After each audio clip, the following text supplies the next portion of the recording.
Uma ngabe uNkulunkulu ekwenze waba ne-purpose, indlela yokwenzeka kwezinto iyaphikisana nama-plans akho, iyaphikisana nabangani bakho, iyaphikisana nomndeni wakho, iyaphikisana nabantu abaningi. And sometimes uyibona sengathi wena awuyilutho or izinto zakho azenzeki, kanti abanye abantu who have not taken the direction that you are taking bayakubuka, bakubona bathi hey, only if besinalesi sibindi esenza lo muntu lo ahambe le ndlela lenzima kangaka. You know, kunabanye abantu lana abaphila impilo ezibuhlungu, abavume ukuseba onkulunkulu abangesibo for them ukuthi bekwazi ukudla, bebe rent, bebe nemali yokuthi bethi take care of impilo zabo emhlabeni, but they know the truth ukuthi ekugcineni bazolahlwa.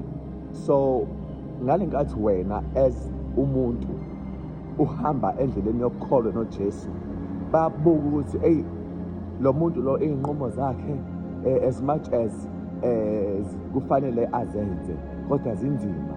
Noma ukhuluma they give that sense of respect because wena uhamba indlela ethi ayibe ngcono kuneyabo, which is why la kumele understand ukuthi mawulandela uNkulunkulu awulandeli nje umuntu noma ingilosi, ulandela umnini mandla onke, umuntu ongahlulwa yilutho.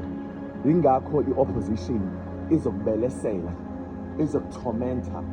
Bonke labantu bazama ukubuyisela emuva. Ukuya kuNkulunkulu is really not easy.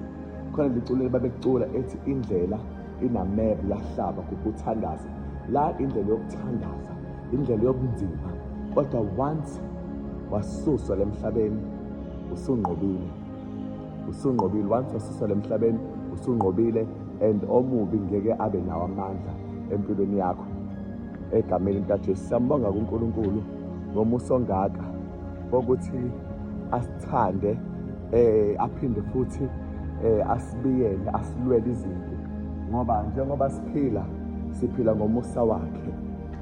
Umusa wakhe yiwo-ke lo owanele umhlaba wonke, abantu bonke abasizakala kuwo.